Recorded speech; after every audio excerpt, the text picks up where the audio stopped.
The next we have the reaction of the metals with the non metal, कि metals की reaction अगर non metals के साथ की जाए तो रिएक्शन किस टाइप की होगी, किस तरह के कंपाउंड फॉर्म होंगे। So here we will discuss about the ionic compound. अब हम बात करेंगे हमारे ionic compounds. Here first point is that atoms of the elements combine to form the stable molecules. जो हमारे पास एटम्स हैं कुछ एलिमेंट्स के, तो वो कंबाइन करेंगे to form a stable molecule.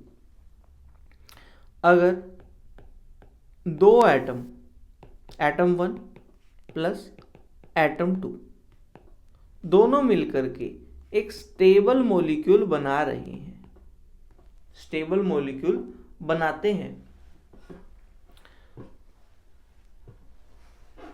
तो हम ये कह सकते हैं अब वो जो स्टेबल मॉलिक्यूल बना तो उसका नेचर क्या होगा, उसका नेचर जो होगा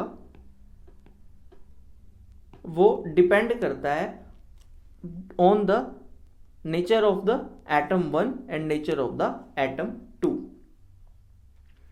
सो हेयर अगर हमारा मेटल्स कभी एक नॉन मेटल के साथ रिएक्ट करे तो जो हमारे कंपाउंड्स बनेंगे तो they are generally ionic compounds, तो हमारे आयनिक कंपाउंड्स फॉर्म होंगे।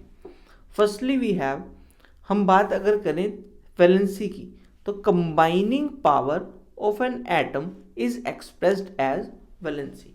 वैलेंसी हमारी क्या होती है, valency is the combining capacity of an element of an compound.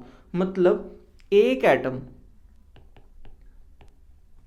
Stable होने के लिए, टू गेट द स्टेबिलिटी, एक एटम जो है अगर उसको स्टेबिलिटी गेट करनी है तो वो कितने इलेक्ट्रॉन्स डोनेट कर सकता है या कितने इलेक्ट्रॉन्स वो एक्सेप्ट कर सकता है। इट मीन्स उसकी कंबाइनिंग पावर क्या है, उसकी कॉम्बिनेशन की जो पावर है वो क्या होगी। So it is termed as valency, उसी को हम क्या बोलते हैं, valency. The next point is that each atom has a tendency to attain completely filled valence shell. अब because कोई भी एलिमेंट है, कोई भी एटम है, एटम को स्टेबल होना है, तो एटम को स्टेबल होने के लिए अपनी ऑक्टेट कंप्लीट करनी पड़ेगी। इट मीन्स उसको अपनी ऑक्टेट को कंप्लीट करना पड़ेगा to get stable, to attain stability, stability को अटेन करने के लिए।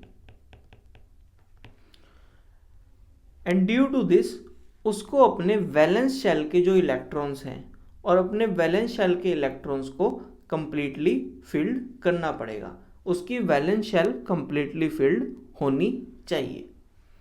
And the last point is that the noble gases, जो हमारी नोबल गैसेज हैं, which have a completely filled valence shell.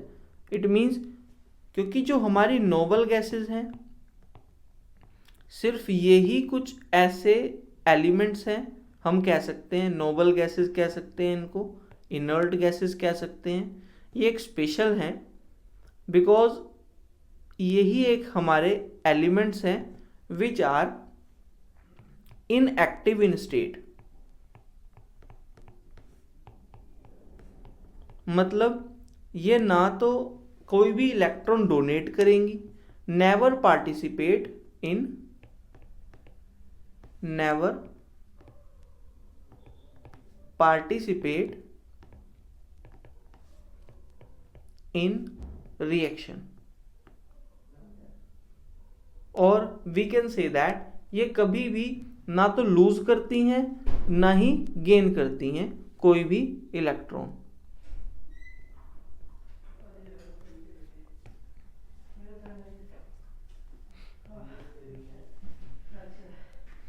In losing और गेनिंग प्रोसेस, ये कभी भी इलेक्ट्रॉन को लॉस करने के प्रोसेस में और गेन करने के प्रोसेस में नहीं जाएंगी।